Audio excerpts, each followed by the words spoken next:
Welcome to Shovelware Diggers. Our dig team's currently excavating the Softkey Shareware 2000 Hit Games 2CD collection. You can find a link in the video description containing the entire directory structure of this archive. Here's what our diggers have for week 161. For more information on how to join the dig team, simply follow the Patreon link in the video description.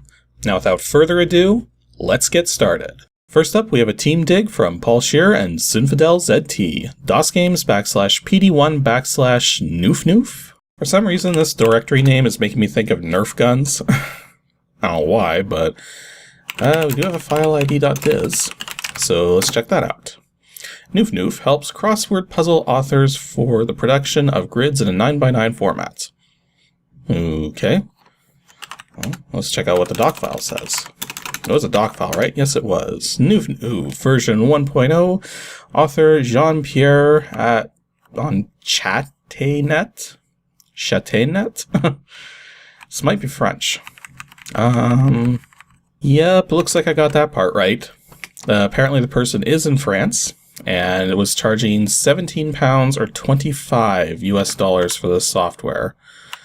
So if this is, like, I mean, crossword making software is kind of, oh well, there's actually a lot of documentation here.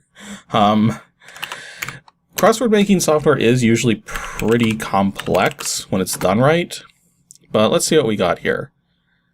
Oh wow. That is a lot of words in the game's dictionary. Okay, well, I guess create a crossword puzzle grid.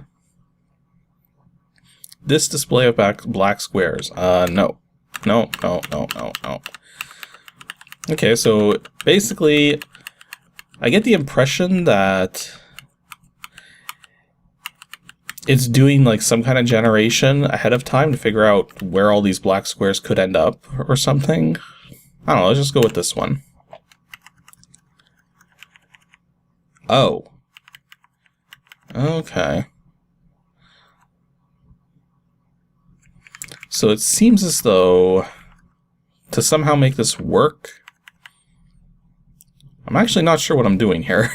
Oh, I can actually tell the program where I want the black squares to be. Okay, that's good. Okay, so I think I'm starting to get the hang of this here. So basically, you can turn the black squares on and off. You can switch between horizontal and vertical modes. And then what you can do is you press the 3 key, and it shows you what words can go in the spot that you've noted here. And as you can see, there are a ton of words in this dictionary. Okay, and I can actually...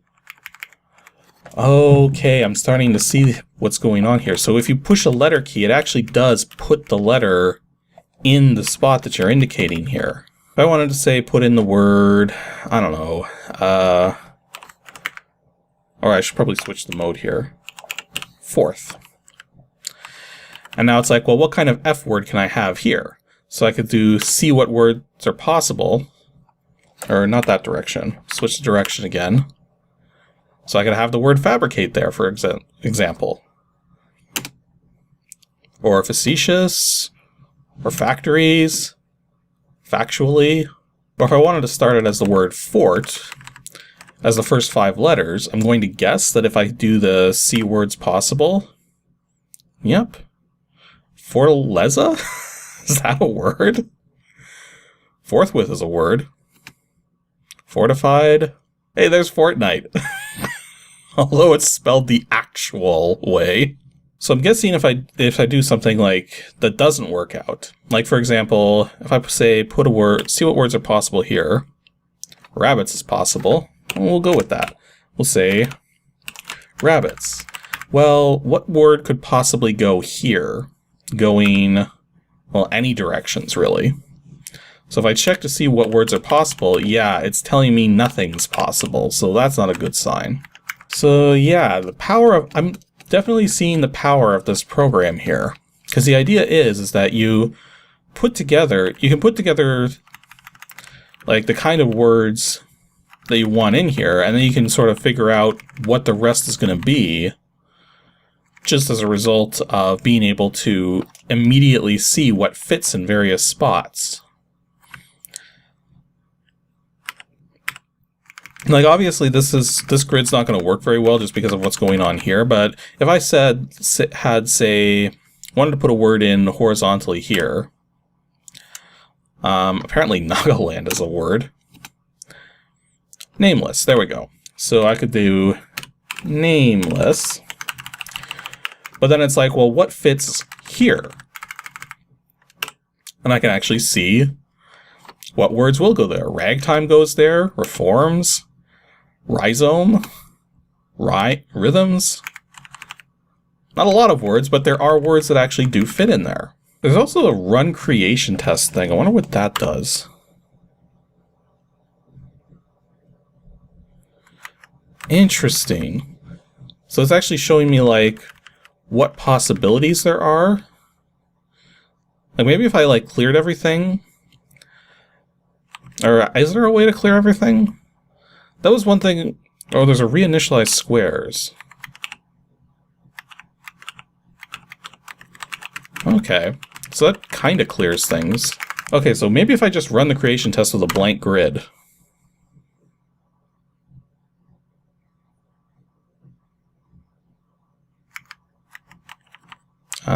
It didn't really do a lot there. So I'm not entirely certain what it was doing there. It says to go on, remove at least one letter from such a square.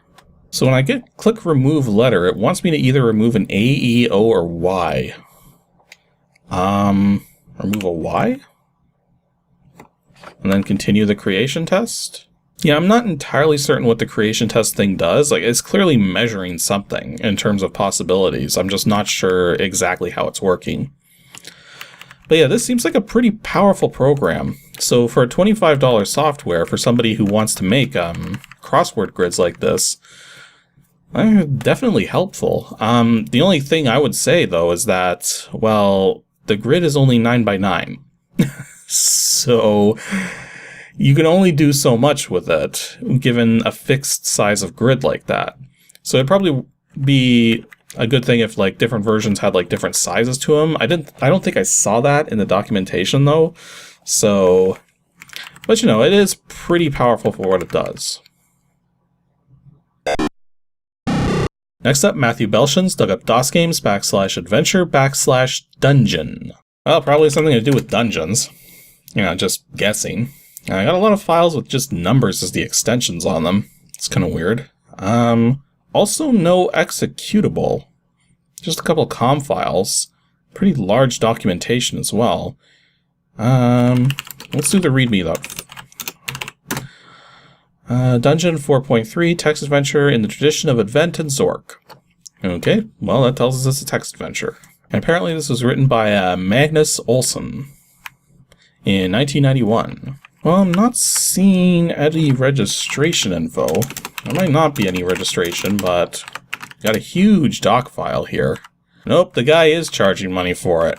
$20 for a text adventure in 1991. I don't know about that. That's a point in time when text adventures are already starting to disappear. But if it seems to be like a really, really good text adventure. Also, the guy's in Sweden. Okay, let's try running this thing here. Okay. So, welcome to the Dungeon of Dungeon. You want instructions? Sure. Okay, that's nice. It's already telling us here that there's no 8-directional movement going on. It's either north, south, east, west, up, or down. So that makes things a bit simpler. So we've got inventory commands. We can look at stuff. Can get, oh, interesting. You enter a room. It first gives you a full description, then it only gives you a brief description. Then you got take commands, examine. Now it's saying here, to get credit for a treasure, you must move it to the adventure office and ring the bell. You get 10 points for each treasure. Which objects are treasures and which are not is left for you to discover. So I'm guessing that it's probably going to be similar gameplay to, well, colossal cave that we just went through. Although it keeps referencing Zork. I've never actually played through Zork, so I don't know like what the ultimate goal there is, but... Also, why is it telling me may the Force be with me?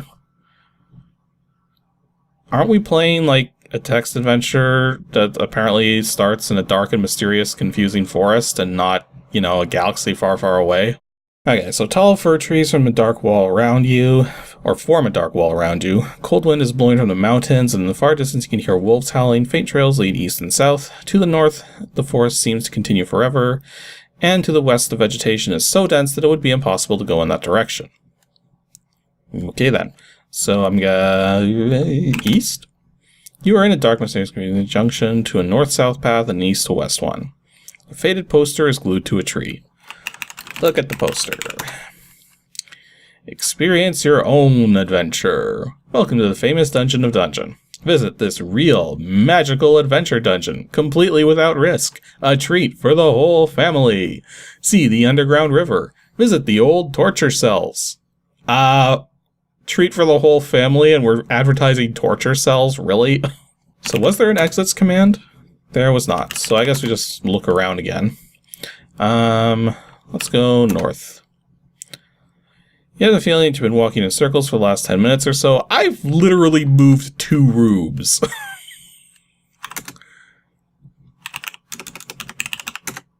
Okay, so this forest is a lot like the one in Colossal Cave because I am going in directions that are not leading back to proper spots. So standing in a small clearing in a dark forest in front of a high vertical cliff face that extends into the forest to the southeast and northwest, which the game's help already told me that we don't go in northeast and northwest directions or stuff like that, so what the heck. To your west and south, dark mysterious tunnels lead straight into the mountain. Above the southern tunnel is a sign that says Dungeon Entrance. The southern tunnel is blocked by a steel gate. Gate is securely locked and a sign on it says Dungeon closed for repairs. Who would go out and repair a dungeon? To your east is a small brick building. A sign above the door says Adventure Office. A narrow path leads north into the forest. You're standing inside the Adventure Office. The room is empty, apart from a swivel chair and a steel desk. On the desk is a bell and the sign Ring Bell to End Adventure. Interesting. So, you do have to, like... you have to, like, come here as the very last thing you do, apparently. Also, I find it funny when a game is designed in such a way that it tells you that it recognizes certain actions that you're trying to perform and then tells you you don't have to do that. Because it almost seems as though the better idea is to just, you know, do it anyways, as opposed to just telling the player, like, here's the situation. I went to say open door, and it says there's no need for you to say that explicitly. If a door or gate isn't locked, you open it by going in its direction. If it's locked, you'll have to unlock it before you enter. Okay, fine. So if the door was open and I typed in open door, then instead of going into the next room, the game's just going to give me this spiel. So you kind of see my point here, is that instead of actually making progress for doing something that the game actually expects you to do, it's telling you don't do that. So you're in a mysterious tunnel leading from the east to the west. On the wall is written secret word glubdrub in large irregular letters. You can see some daylight at the eastern end of the tunnel. So if I say glubdrub, nothing happens. Well, good. In a dark tunnel leading south into the mountain, a wide concrete pipe sticks out of the eastern wall. Another tunnel leads west. A sign on the wall says, "This is not the dungeon's entrance." Immediately to your north is the tunnel entrance, which lets in barely enough daylight to let you see where you're going. Okay. And yeah, look at this. If we go west, we just start going in circles. Constantly.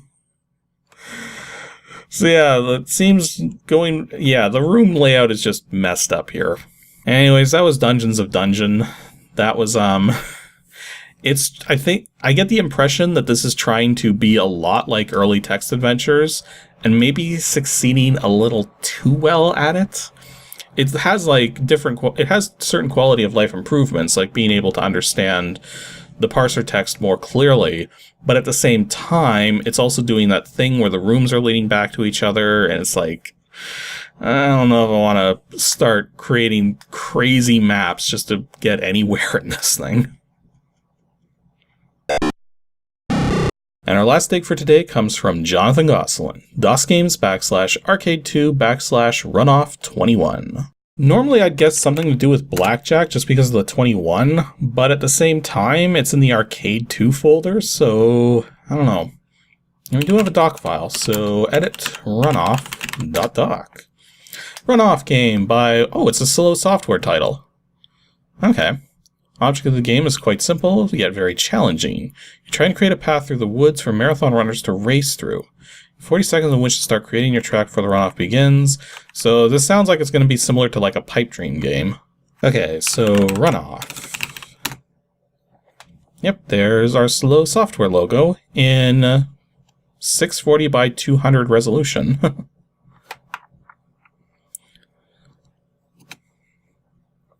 So you need instructions. Might as well take a look. Oh, it's the same as before. Oh, but we actually see our pieces there. So we got our tracks, our starting gate, hill tracks, lakes, cliffs, bonus tracks. Yeah, this is basically Pipe Dream. Okay, so press any key for level 1. So, yeah, you just put stuff down. It is Pipe Dream. Although it'll be interesting to see how fast it goes in a moment here. The only trick is I'm still waiting on pieces here. Up there it goes. Those don't look like runners. That looks like pipe flues, or whatever they call it. I think they called it like something like Flooz in the original Pipe Dream game. I don't know. It had weird terminology, let's put it that way. Okay, there we go. Got a crossover going there. See if that does anything special.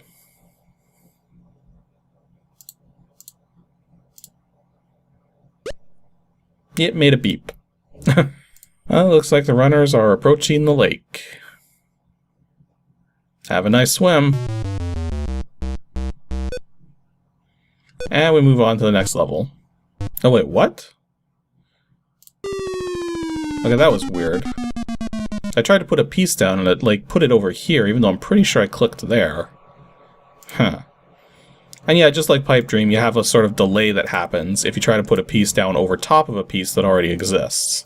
Okay, yeah, so there's actually a bit of a delay between when you click and when it actually places the piece. And as a result of that, it's possible for you to click on a piece and it doesn't, yeah. Because I'm pretty sure my cursor was up around here. Like, if I'm moving my cursor along, well, it's about to end there.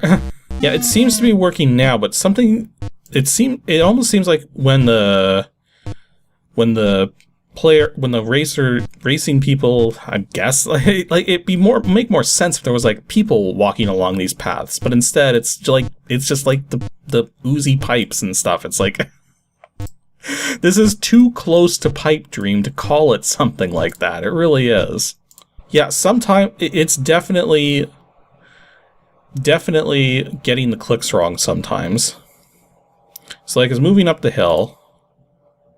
Oh yeah, I clicked that around here, and it didn't show up until here when I let go of the mouse button. Yeah, so it's actually placing the piece down on mouse up, not on mouse down. So that's actually really freaking annoying. And yeah, I'm not making it on to the next level. Game over. And apparently I'm in the top 5 from 1981. Even though I'm pretty sure that's what my score was. So yep, that was Runoff. It's literally a Pipe Dream clone. In fact, it is so close to a Pipe Dream game that they should have just called it Pipe Dream.